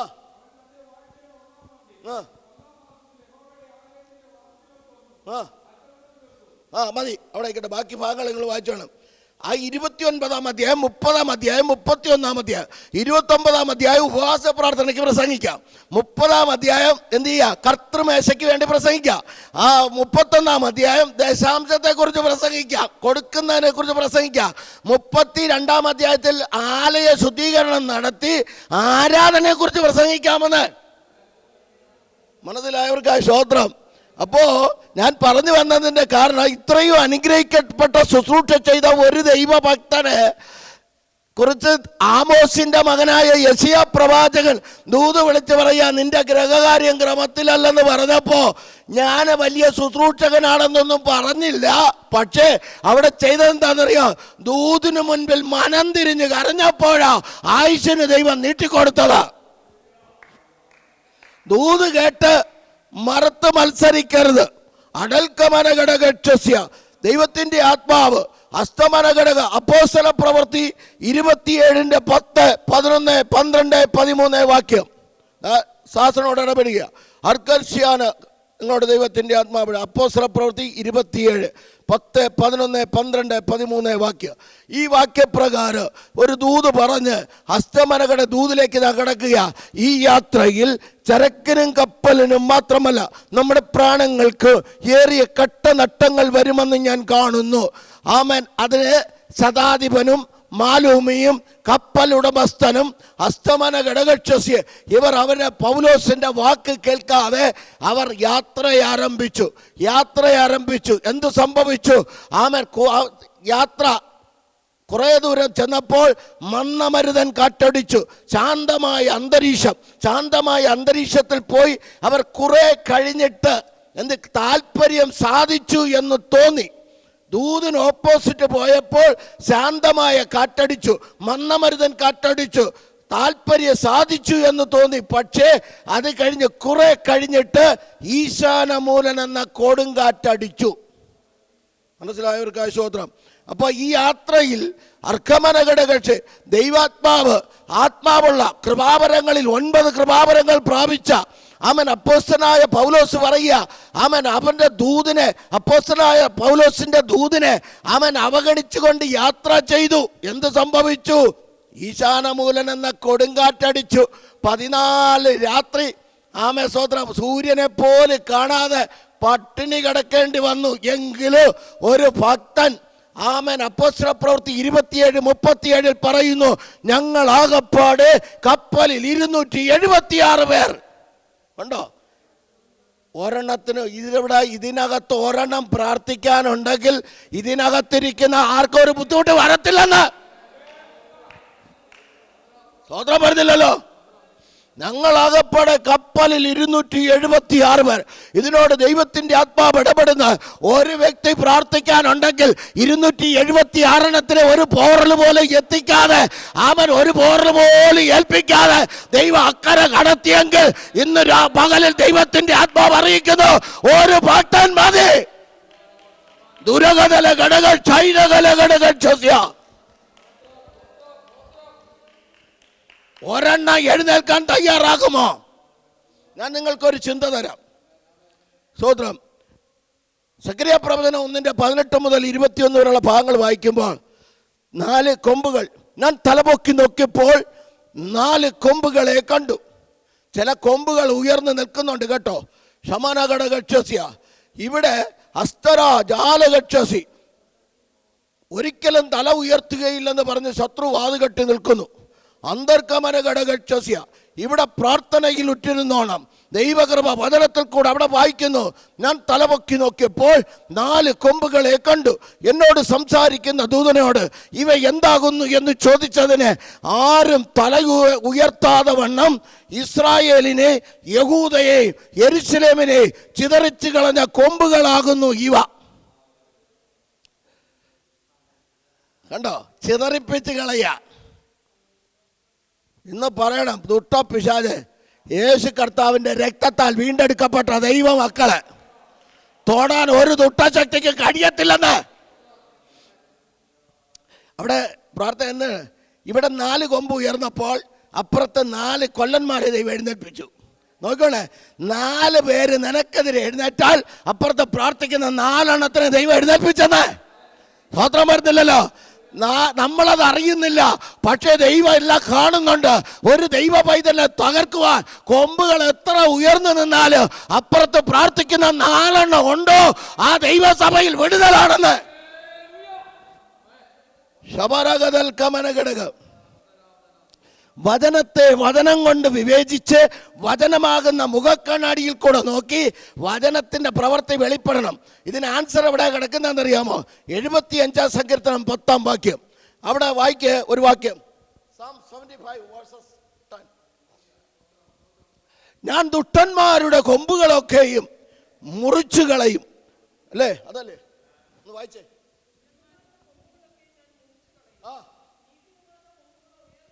അപ്പൊ നീതിമാന്മാരുടെ കൊമ്പുകളോ ഉയർന്നിരിക്കും. എത്ര പേർക്ക് ആമേൻ പറയാൻ പറ്റും? ദുഷ്ടന്മാർ നിനക്കെതിരെ കൊമ്പുകൾ ഉയർത്തി നിൽക്കുമ്പോൾ, അവൻ അധികാരത്തോടെ പവറോടുകൂടെ നിൽക്കുമ്പോൾ ദൈവാത്മാവ് പറയും, ഞാൻ അവന്റെ കൊമ്പുകളെ മുറിച്ചു കളയോ. നീതിമാന്മാരുടെ കൊമ്പുകളോ അവ ഉയർന്നിരിക്കുമെന്ന്. എത്ര പേർക്ക് ആമേൻ പറയാൻ പറ്റും? ഇത്രയും അനുഗ്രഹിക്കപ്പെട്ട ശുശ്രൂഷ ചെയ്ത ഹിസ്കിയാവിനോട് പറയാ, നിന്റെ ഗ്രഹകാര്യം ക്രമത്തിലല്ല. ഉണ്ടോ? നിന്റെ ഗ്രഹകാര്യം ഒന്നാമത്തെ ക്രമം വീട്ടിൽ. ഒന്ന്, മാതാപിതാക്കൾ മക്കൾക്ക് മാതൃകയായി നിൽക്കണം. വീട്ടിൽ കിടന്ന് അടി കൂടരുത്, വഴക്ക് കൂടരുത്. ഞങ്ങൾ പറയും ഞങ്ങളൊക്കെ പെർഫെക്റ്റാന്ന് പറഞ്ഞായിരിക്കുന്നത്. ഞാൻ ഓരോന്നിനെ ഈ ഉള്ളി പൊളിക്കുന്ന പോലെയാണ്. സ്വത്രം ഓരോന്നിനെ കണ്ടു കഴിഞ്ഞാൽ അകത്തെങ്ങൊന്നുമില്ല. അപ്പോൾ പിള്ളേരുടെ മുമ്പിൽ കിടന്ന് ബഹളം കാണിക്കരുത്, മര്യാദയ്ക്ക് നിന്നോണം. ഒരു വാക്യം നിങ്ങളൊന്ന് വായിച്ചേ, സഹോദരന്മാരും വായിച്ചേ. റോമർ 13:13. നല്ലൊരു വാക്യം. ഞാൻ പറയുമ്പോൾ അത് കുഴപ്പം, അവർ തന്നെ വായിച്ചോട്ടെ. പാസ്റ്റർ വായിക്കണ്ട, നിങ്ങൾ വായിക്കണ്ട. റോമർ 13:13 തോന്നുന്നു. ആ, എങ്ങനെ നടക്കണം? സ്തോത്രം വരുന്നില്ലല്ലോ. ഒന്ന് എങ്ങനെ നടക്കണമെന്ന് മര്യാദയ്ക്ക് നടന്നുകൊണ്ടാണ്. പിള്ളേരുടെ മുമ്പിൽ എങ്ങനെ നടക്കണം എന്ന് പറഞ്ഞ് സഹോദരന്മാരെന്ന് പറഞ്ഞ്. പണ്ട് ബാംഗ്ലൂർ IPCയിൽ ലേഡീസ് മീറ്റിങ്ങിന് എന്നെ വിളിക്കും, ഇടയ്ക്കിടയ്ക്ക് വിളിക്കും. അപ്പോൾ 100-200 പേരോളം ഉണ്ട്. അപ്പോൾ ഇവരെല്ലാം മീറ്റിംഗ് കഴിഞ്ഞിട്ട് സാധാരണ ഈ ആമയം പറയുന്നതിന് മുമ്പേ ഇവർ മുങ്ങേണ്ടതാണ്. പക്ഷെ അന്ന് അവിടെ തന്നെ നിൽക്കുന്നത് എന്താണെന്നറിയത്തില്ല. ഞാൻ 2-3 പേർക്ക് പ്രാർത്ഥിച്ചതിന് ശേഷം ഞാൻ ചോദിച്ച സൗകര്യമാർ പോകുന്നില്ല. അതെ, നിങ്ങളൊരു താങ്ക്സ് പറയാൻ വേണ്ടി നിന്നാണ്. ഞാൻ ചോദിച്ചു എന്താ കാരണം? അതിന് താങ്ക്സ് പറയത്തക്ക ദൂതൊന്നും പറഞ്ഞില്ലല്ലോ. അപ്പോഴാണ് പറഞ്ഞത്, ഇവിടെ വരുന്നവന്മാർ മുഴുവനും സ്ത്രീകളെ മാത്രമാണ് കുറ്റം പറയുന്നത്, പക്ഷേ നിങ്ങൾ സഹോദരന്മാരെ കൂടെ കുറ്റം പറഞ്ഞില്ല, അതിനൊരു താങ്ക്സ് പറയാൻ നിന്നാണ്. മനസ്സിലായില്ലേ? അപ്പോൾ എന്ന് പറഞ്ഞതുപോലെ അപ്പോൾ ഇവർക്കും കൊടുക്കണ്ടേ? ഇവർക്കും കാര്യങ്ങൾ കൊടുക്കണ്ടേ? അപ്പോൾ ചുമ്മാതെ ചൂടാവുക. ചിലരാണെങ്കിൽ ഇതിനകത്ത് കോവമുള്ള സഹോദരന്മാരെന്ന് കൈവക്കിക്കേ, ഇന്ന് മാറ്റിത്തരാം. ചുമ്മാടെ അങ്ങ് ചൂടാവുക. എനിക്ക് വേണമെങ്കിൽ ഓരോന്നിനെ തൊടാം. ഞാൻ ഇവരുടെ മുൻപ് വെച്ച് തൊടുന്നില്ല. പിന്നെ എങ്ങനെ അവർ കോപപ്പെടാതിരിക്കുന്നത്? ചിലത് പൊട്ടിത്തെറിയുക. ഈ കടുക് എപ്പോഴാണ് പൊട്ടിത്തെറിക്കുന്നത്? ഏതിലിടുമ്പോഴാണ്? ആരോ പറഞ്ഞു, എന്തുവാ? എണ്ണയിലിടുമ്പോഴാണ്. എങ്ങനെ? എന്നെക്കാളും നല്ലല്ലേ തിളച്ച എണ്ണയിലിടുന്നത്. നിങ്ങൾ ചൂടായ എണ്ണയിലിട്ട് കഴിഞ്ഞാൽ നിങ്ങൾ ചൂടായിക്കൊണ്ടിരിക്കും. അതിനേക്കാളും നല്ലത് തിളച്ച എണ്ണയിൽ അങ്ങിടുക. ചൂടായ എണ്ണയിലിട്ടാൽ ഇത് പൊട്ടിത്തെറിക്കത്തില്ല. പക്ഷേ നല്ലപോലെ തിളക്കണം. തിളച്ച് കഴിഞ്ഞിട്ട് ഈ കടുക് ഇട്ട് കഴിഞ്ഞാൽ എന്ത് ചെയ്യും? അത് പൊട്ടിത്തെറിക്കും. എന്ന് പറഞ്ഞ പോലെ അങ്ങ് പൊട്ടിത്തെറിക്കാൻ നിൽക്കരുതെന്ന്. മനസ്സിലായില്ലേ? കുറച്ചൊക്കെ ഒന്ന് അടക്കി ഒതുക്കി. ഇത് എന്താണെന്നറിയാം പൊട്ടിത്തെറിയൊക്കെ വരുന്നത്. ഞാൻ സൗദിയിൽ വെച്ച് ദുബൈയിൽ ഞാൻ ജോലി ചെയ്യുമ്പോൾ ഞാൻ ഒരു കൈലി മുണ്ട് കൊടുത്തോണ്ട്, അന്നത്തെ കാലമാണ് 1982 കാര്യമാണ്, ഒരു കൈലി മുണ്ട് കൊടുത്തോണ്ട് ഇങ്ങനെ ഞാൻ പോവുക. അപ്പോൾ അന്നത്തെ കാലത്ത് അവിടെയൊക്കെ അത്ര ഇതില്ല. ഈ ഒരു അറബി വന്നിട്ട് അവൻ്റെ തലയിൽ കെട്ടിയൊരു സാധനം എടുത്ത് എന്നെ അടിച്ചു. മാറി തിരിഞ്ഞ് 3-4 അടി അടിച്ചു. ഞാൻ അത് പിടിച്ച് വാങ്ങിച്ച് ഞാൻ 10 അടി അവനെ അടിച്ചു. അടിച്ചു കഴിഞ്ഞിട്ട് ഇപ്പോൾ അടിച്ചു കഴിഞ്ഞിട്ട് പോലീസ് കേസൊക്കെ ആയി. സ്വതന്ത്രം നമ്മുടെ അറബി സ്ട്രോങ് ആയിരുന്നുകൊണ്ട് ഇറക്കിക്കൊണ്ടൊക്കെ വന്നു, സൈഡിലേക്ക് കൊണ്ടുപോയി. അപ്പോൾ ഞാൻ പറഞ്ഞു, അനമിസ്കീൻ, ഞാൻ പാവപ്പെട്ടവനാ, എന്നെ അടിച്ചു ഞാനും അടിച്ചു. അനസ്തുകൽ അനമിസ്കീൻ, എന്നെ അടിച്ചു ഞാനും അടിച്ചു. പോലീസ് എന്നെ കൊണ്ടുപോയി. അപ്പോൾ പറഞ്ഞു, ഇവൻ പ്രാന്തനാ, നീ എന്തിനാ അവനെ തിരിച്ചടിക്കാൻ പോയത്, നിനക്ക് ഇവിടെ അടിക്കാൻ വ്യവസ്ഥയില്ലത്. ഓക്കെ, ഞാൻ പറഞ്ഞു, അങ്ങനെ അടി കൊണ്ട് അടിക്കുന്ന ഒരു വ്യക്തിയായിരുന്നു ഞാൻ. എൻ്റെ മുഖത്ത് നോക്കി വിരലിലൂടെ അടിക്കുന്ന വ്യക്തിയായിരുന്നു ഞാൻ. പക്ഷേ എന്നെ ഉടുപ്പി ജില്ലയിൽ 32 സ്ഥലത്തിട്ട് 3 ഉപദേശിമാരെ അടിച്ച്, അങ്ങനെ 32 സ്ഥലത്ത് നിന്നും ടോട്ടലി അടി കൊണ്ടിട്ടും ഞാൻ തിരിച്ചടിച്ചില്ല. മനസ്സിലായോ പറഞ്ഞേ? ആ ദേഷ്യം അവിടെ പോയി. ക്രിസ്തു അകത്ത് വന്നപ്പോൾ, ക്രിസ്തുവിൻ്റെ പാപം അകത്ത് കയറിയപ്പോൾ വേണ്ടാത്തത് മുഴുവനും ചവറം തന്നെയെന്ന്. നമ്മൾ പറയുന്ന പോലെ ചപ്പും ചവറൊന്നുമില്ല. ദേവസ്വം പറഞ്ഞ പോലെ ചവറന്നേ ഉള്ളൂ, ചപ്പെന്നില്ല. നമ്മൾ ചവറുകളെ എല്ലാം എറിഞ്ഞിട്ട് കർത്താവിനോട് പറയണം, കർത്താവേ, എനിക്ക് അത് വചനത്താൽ നിറച്ച് എന്നെ ആത്മീയ കൃപാവരങ്ങൾ ജ്വലിപ്പിച്ച് നിർത്തുവാനുള്ള കൃപ, നിൽക്കുവാനുള്ള, കുഞ്ഞുങ്ങളുടെ മുൻപിൽ മാതൃകയായി നിൽക്കുവാനുള്ള കൃപയും കൃപാവരങ്ങളും തരണമെന്ന് പ്രാർത്ഥിച്ചാട്ടെ. ഇതൊന്നും പറഞ്ഞാലൊന്നും ആർക്ക് സ്വോത്രം വരത്തില്ല. ദാവീദ് ഗോലിയാത്തിനെ എറിഞ്ഞു വീഴ്ത്തിയെന്ന് പറഞ്ഞാൽ ഇപ്പോൾ സ്വോത്രം പറയും, സ്വോത്രം വരുന്നില്ല. അതല്ല, ഈ ലേഖനങ്ങളും മതിയെന്ന് നമുക്ക് വായിച്ച് പഠിക്കാൻ. ആമേൻ, സ്വോത്രം. കുറേ കാര്യങ്ങളുണ്ട് ലേഖനങ്ങളിൽ. അപ്പം ഞാനിതൊന്നും എതിരല്ല. ബൈബിള് മുഴുവനും ക്രിസ്തുവാ. ഉൽപ്പത്തി മുതൽ വെളിപ്പാട് വരെ ക്രിസ്തു നിറഞ്ഞു നിൽക്കുന്നു. ആ മഹാദൈവം നിറഞ്ഞു നിൽക്കുന്നത് കൊണ്ട് ഏത് വാക്യം നിങ്ങൾക്ക് എടുക്കാൻ, പ്രസംഗിക്കാം. പക്ഷേ ക്രിസ്തുവായിരിക്കണം ആധാരം. അടുത്ത മാനസാന്തരമായിരിക്കണം.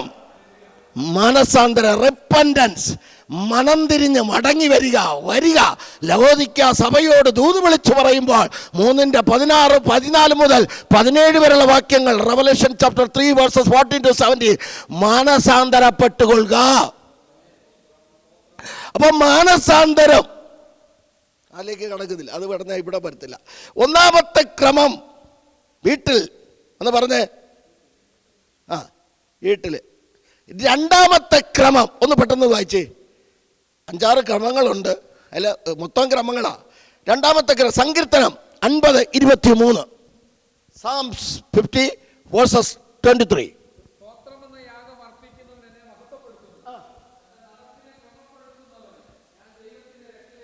മതി. സ്തോത്രമെന്ന യാഗം അർപ്പിക്കുന്നവൻ എന്നെ മഹത്വപ്പെടുത്തും, ദൈവത്തെ മഹത്വപ്പെടുത്തുന്നു, ക്രിസ്തുവിനെ മഹത്വപ്പെടുത്തുന്നു, ആരാധനയ്ക്ക് യോഗ്യനായവനെ മഹത്വപ്പെടുത്തുന്നു. യെശയ്യാ 42:8, എൻ്റെ മഹത്വം ഞാൻ ആർക്കും വിട്ടുകൊടുക്കുകയില്ല. 22 സങ്കീർത്തനം 3. അവൻ ഇസ്രായേലിന്റെ സ്തുതികളിന്മേൽ വാസം ചെയ്യുന്ന ദൈവത്തെ അവന് മഹത്വം കൊടുക്കാനാണ് വന്നിരിക്കുന്നത്. സ്തോത്രം. അപ്പോ ഒരു കാര്യം വളരെ ശ്രദ്ധിച്ചാണ്. സ്തോത്രം എന്ന യാഗമർപ്പിക്കുന്നവൻ എന്നെ മഹത്വപ്പെടുത്തും. 2, നടപ്പിനെ ക്രമപ്പെടുത്തണം. എന്താ? 119 സങ്കീർത്തനം 1 വാക്യം, യഹോവയുടെ ന്യായപ്രമാണം അനുസരിച്ച് നടപ്പിൽ നിഷ്കളങ്കരായവർ ഭാഗ്യവാന്മാർ. വായിച്ച ഒരു വാക്യം, ഉൽപ്പത്തി പുസ്തകം, ജനസീസ് ചാപ്റ്റർ 17 verses 1. പെട്ടെന്ന് വായിച്ചേ. ഉൽപ്പത്തി പുസ്തകം 17:1.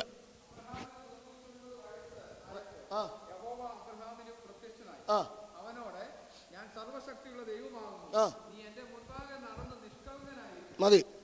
99 വയസ്സായിട്ട് കളവൻ ആരല്ല?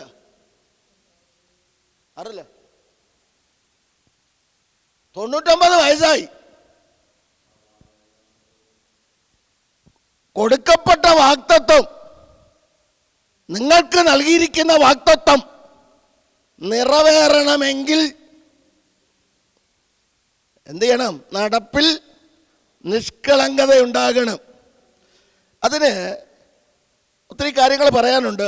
നിങ്ങൾ യെശയ്യാ പ്രവചനം 30:3, 1 മുതൽ 3 വരെയുള്ള വാക്യവും എടുത്തു വെച്ചോണം. ഞാൻ വരുക. തിരുവെഴുത്തുകളെ പുറകോട്ട് വായിക്കുമ്പോൾ അവിടെ ഒരു വിഷയമുണ്ട്. ലേവ്യ പുസ്തകം 8:23-24,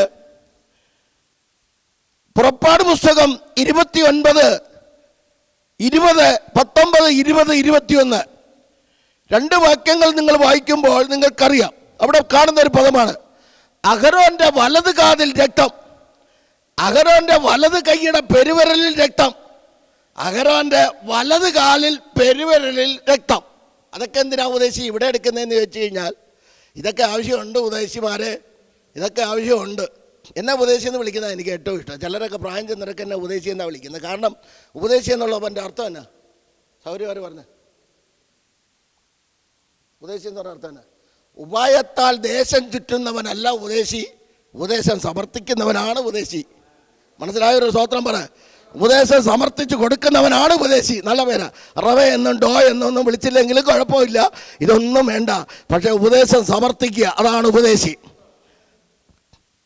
ഇപ്പോൾ യെശയ്യാ 30:1-3 വരെയുള്ള ഭാഗങ്ങൾ നിങ്ങളെടുത്ത് വായിച്ചു കഴിഞ്ഞാൽ അറിയാം. എന്ന് പറഞ്ഞാൽ ഉൽപ്പത്തി പുസ്തകം 12:10 ദേശത്ത് കഠിന ക്ഷാമം വന്നു. അബ്രഹാം ഭാര്യയും വിളിച്ചുകൊണ്ട് നേരെ മിസ്രൈമിലേക്ക് പോയി. മിസ്രൈമിലേക്ക് പോയാൽ എന്താണെന്ന് പ്രവാചകൻ വിളിച്ചു പറയുന്നു. 30:1-3 വായിച്ചേ.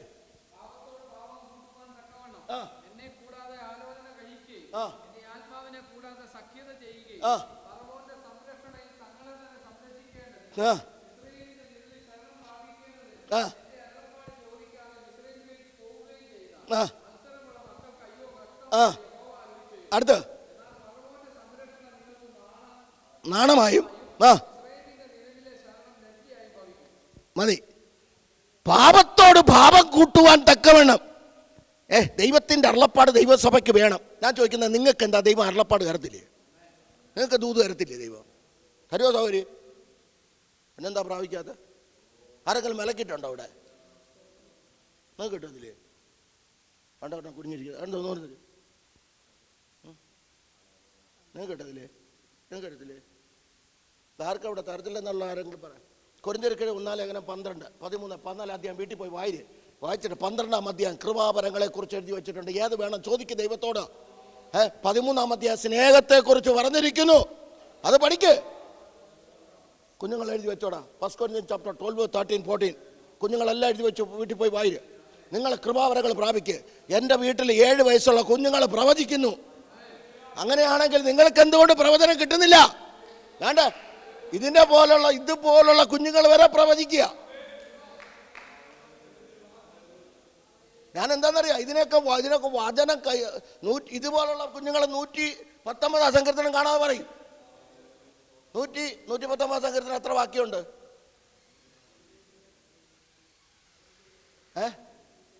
172.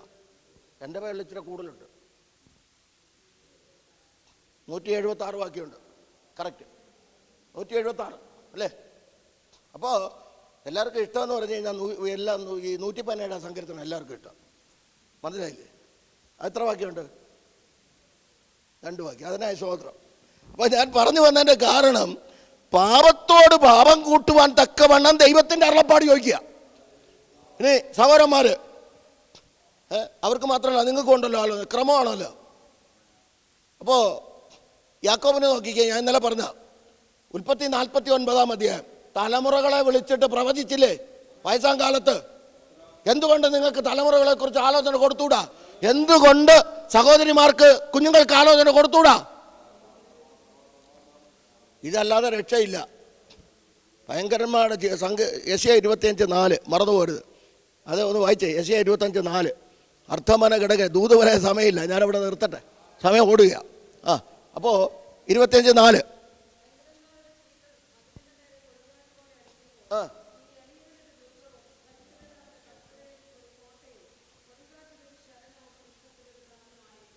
അങ്ങനെയാണെങ്കിൽ ഈ ഭയങ്കരന്മാരുടെ ചീറ്റുകളിൽ നീ എന്ത് ചെയ്യും?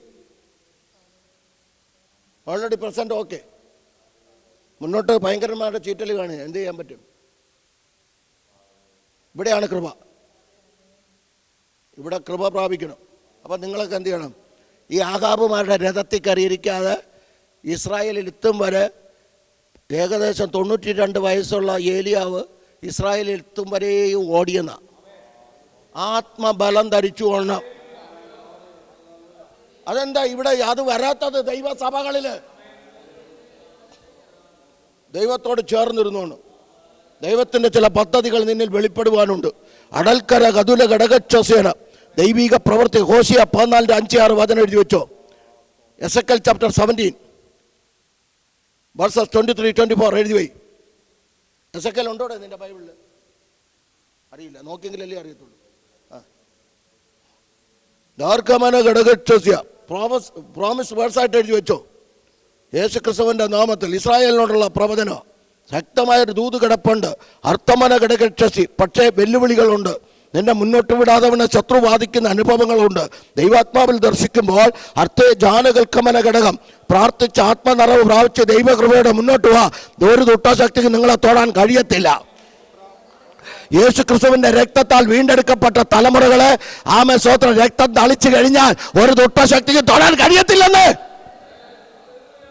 യേശു ക്രിസ്തുവിന്റെ അധികാരമുള്ള നാമത്തിൽ ഇവിടെയാണ് കൃപ വേണം.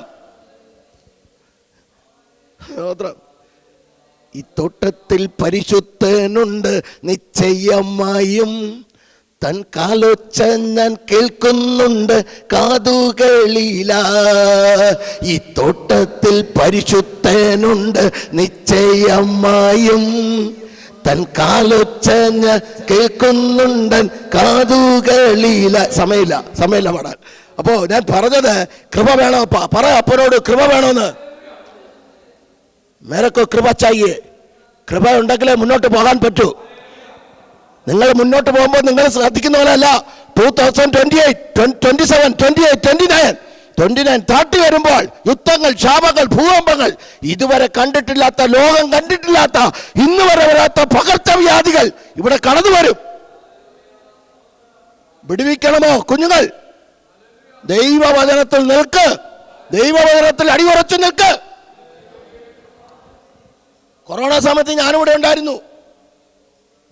10.5 മാസം ഉണ്ടായിരുന്നു. ആരംഭം മുതൽ 10.5 മാസം ഞാനിവിടെ ഉണ്ടായിരുന്നു. പക്ഷേ എന്നെ കൂടെ നിന്ന വീട്ടിലുള്ള എല്ലാവർക്കും കൊറോണ വന്നു. പക്ഷേ ഒരു പോറൽ പോലും ഏൽപ്പിക്കാതെ, ഒരു പനി പോലും വരാതെ, നാട്ടിൽ തിരിച്ചു ചെല്ലാത്തുള്ളത് എല്ലാവരും വിധി എഴുതിയ സ്ഥാനത്ത് ഒരു പനി പോലും വരാതെ സ്വർഗത്തിൽ ഇവിടെ കൊണ്ട് എത്തിച്ചു.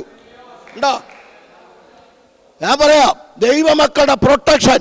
എന്താണ് പ്രൊട്ടക്ഷൻ? എക്സോഡസ് ചാപ്റ്റർ 14 നിങ്ങൾ പഠിക്കണം. 20 മുതലുള്ള വാക്യങ്ങൾ വായിച്ചാൽ അവിടെ കിടപ്പുണ്ട്. കാരണം ദൈവം ശക്തിയായി ഒരു കൊടുങ്കാറ്റടിച്ചു. പക്ഷേ ആമൻ മാറേണ്ടത് മാറി, ജനത്തെ തൊട്ടില്ല. മനസ്സിലായവർക്ക് സ്തോത്രം. വാഗ്ദത്തമുള്ള ദൈവജനത്തെ, യേശു ക്രിസ്തുവിന്റെ രക്തത്താൽ വീണ്ടെടുക്കപ്പെട്ട ദൈവജനത്തെ തൊടാൻ ഒരു ദുഷ്ടശക്തിക്ക് കഴിയത്തില്ലെന്ന് എൻ്റെ അപ്പൻ അറിയാതെ തലയിൽ ഒരു രോമം പൊഴിയത്തില്ല. മത്തായി 10:30 പൊഴിയാനായിരുന്നെങ്കിൽ ശത്രു പല വിധത്തിൽ വെല്ലുവിളിച്ചപ്പോൾ, അർത്ഥമന ഘടകക്ഷസി മുൻപോട്ട് വിടുകയില്ലെന്ന് വാദിച്ചപ്പോൾ, അർത്ഥകാരകൽക്കരകഥനം 13 വയസ്സ് മുതൽ വെല്ലുവിളികൾ മുഴക്കി തകർത്ത് നശിപ്പിച്ച് കളയുവാൻ നോക്കിയ സ്ഥാനത്ത് ആമൻ ബാല്യം മുതലേ ഉപദ്രവങ്ങൾ ഉണ്ടെങ്കിലും ദൈവത്തിന്റെ പ്രവൃത്തി വെളിപ്പെടുത്തിയെങ്കിൽ ആ ദൈവത്തിന് മഹത്വം കൊടുക്കാനാ ഇന്ന് പകൽക്കാലം നമ്മളിവിടെ ആയിരിക്കുന്നത്. പുറത്തുനിന്ന് ഒരുത്തം വരണ്ടെന്ന് നിങ്ങൾ പ്രവചിക്കുന്നേ.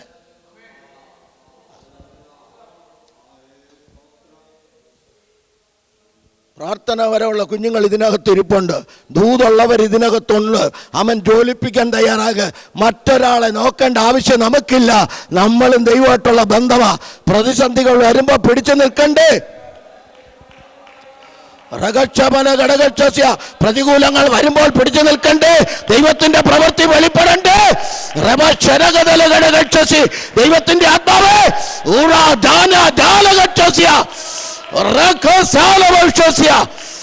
യേശു ക്രിസ്തുവിന്റെ നാമത്തിൽ ദൈവത്തിന്റെ ആലോചനകൾ പ്രാപിക്കുന്നേ. 7 വയസ്സുള്ള കുഞ്ഞുങ്ങൾ ആമേ സ്തോത്രം പ്രവചിക്കുന്നു. സ്തോത്രം. പ്രവാചകന്മാരുടെ വലിയൊരു ഗണമാണ് ഞങ്ങളുടെ വീട്ടിനകത്ത്. കുഞ്ഞുങ്ങൾ, ആൺകുഞ്ഞുങ്ങൾ, പെൺകുഞ്ഞുങ്ങൾ എല്ലാം 9 വയസ്സ് 10 വയസ്സായത് എല്ലാം സ്നാനപ്പെട്ടതാ. സ്നാനപ്പെടാതെ കിട്ടത്തില്ലേ? നിങ്ങൾക്ക് കിട്ടത്തില്ലേ? നിങ്ങൾ പ്രാപിക്കുക, ദൈവത്തോട് കരഞ്ഞ് പ്രാർത്ഥിക്കുക. 1 Corinthians chapter 12, 13, 14 എഴുതി വെച്ചിട്ട് പ്രാർത്ഥിക്ക്, വീട്ടിൽ പോയി. നിങ്ങൾ നോക്ക്, കണ്ട, ഹിസ്കിയാവിൻ്റെ അപ്പൻ ശരിയല്ല, അപ്പൻ ശരിയല്ല, പക്ഷേ മകൻ ക്ലിയർ ആയില്ലേ? നിങ്ങൾ മാതാപിതാക്കളെ നോക്കണ്ടെന്നല്ല, അവരെ നല്ല മാതൃക കാണിച്ചു തരുവാണെങ്കിൽ അവരെ പിന്തുടര്, ഇല്ലെന്നുണ്ടെങ്കിൽ ദൈവത്തെ നോക്കാം. ആ ഹിസ്കിയാവിനെ പോലെ കർത്താവിന് വേണ്ടി നിൽക്ക്. അതല്ലേ തലമുറകളെ കുറിച്ചുള്ള ആവശ്യം ദൈവത്തിന്. സ്വതന്ത്രം വരുന്നില്ലല്ലോ. അതുകൊണ്ട് ഞാൻ പറയാം, ഒരു ദൂത് കൂടെ പറയാം, പെട്ടെന്ന് ഞാനിവിടെ നിർത്തട്ടെ, സമയം പോയി. ഒന്നുകൂടെ പറഞ്ഞാൽ എന്താണ് കാരണം? ആമേൻ. പാപത്തോട് പാപം കൂട്ടുവാൻ തക്കവണ്ണ ദൈവത്തിന്റെ ആലോചന ചോദിക്കാതെ അബ്രഹാം ചെയ്ത് ഭാര്യയെ വിളിച്ചുകൊണ്ട് മിസ്രൈമിലേക്ക് പോയി. അതുകൊണ്ട് താക്കീത് ചെയ്യുക. ഉൽപ്പത്തി പുസ്തകം 26, 1, 2. ആമേൻ. മകനോട് വിളിച്ചു പറയുക, അബ്രഹാമിന്റെ നാൾക്കളിലെ പഞ്ചം, തമിഴ് ട്രാൻസ്ലേഷനിൽ കൊടിയ പഞ്ചം എന്ന ആ പഞ്ചം മീൻസ് ക്ഷാമം, കഠിന ക്ഷാമം ഇസഹാക്കിന്റെ കാലത്തും വന്നു കഴിഞ്ഞപ്പോൾ ദൈവം പറഞ്ഞു, നീ മിസ്രൈമിലേക്ക് പോകരുത്. ദൂത് ഞാൻ അവിടെ നിർത്തുന്നു. ഒന്നാമത്തെ ക്രമം, വീട്ടിൽ നടപ്പ് ഒന്നും ആയിട്ടില്ല, വീട്ടിലെ കാര്യമൊന്നും ആയിട്ടില്ല. അപ്പോൾ വീട്ടിൽ നടപ്പ്, അടുത്ത് ആരാധനയിൽ ക്രമം വേണം. 2 സാമുവേൽ ചാപ്റ്റർ 6 നിങ്ങൾ പഠിച്ചാൽ മതി. 6:5 ഞാൻ പറഞ്ഞു ഇവിടെ നിർത്തുക. 6:5 പഠിക്കുമ്പോൾ അവിടെ ഒരു ആരാധന നടക്കുക. ആ ആരാധനയിൽ നടന്നത് മരണമാണ്. ആരാധനയിൽ നടന്നത് മരണമാണെന്ന്. ഉസ്സ മരിച്ചു 20 വർഷം. ശമൂവേൽ എഴുതിയ 1-ാം പുസ്തകം 7-ാം അധ്യായം 1-2 വാക്യം. 20 വർഷക്കാലം കുന്നിന്മേലുള്ള അഭിനാദാബിന്റെ വീട്ടിലായി പെട്ടകം ഇരുന്നത്. ഈ പെട്ടകം ഇരുന്നത് അഭിനാദാബിന്റെ വീട്ടിലാ. പക്ഷേ എവിടെ പിടിക്കണം, എങ്ങനെ പിടിക്കണം എന്ന് അറിയത്തില്ല. എന്ന് പറഞ്ഞാൽ ഉസ വിചാരിച്ച് വീട്ടിൽ ഇരിക്കുന്ന മോർച്ചറി പോലെയാണെന്ന്. സ്വതന്ത്രം വരുന്നില്ല, ഫ്രിഡ്ജ് പോലെയാണെന്ന്. ഒന്ന്, ദാവീദ് ചെയ്ത 3 പ്രാവശ്യം അഭിഷേക തൈലം വീണ ദാവീദ് ചെയ്ത എന്താണെന്നറിയാം? കാളവണ്ടി, ഒരു വണ്ടിയിൽ പെട്ടകം കയറ്റി. തണ്ടുകൾ ഊരരുത്. പുറപ്പാട് 25:14.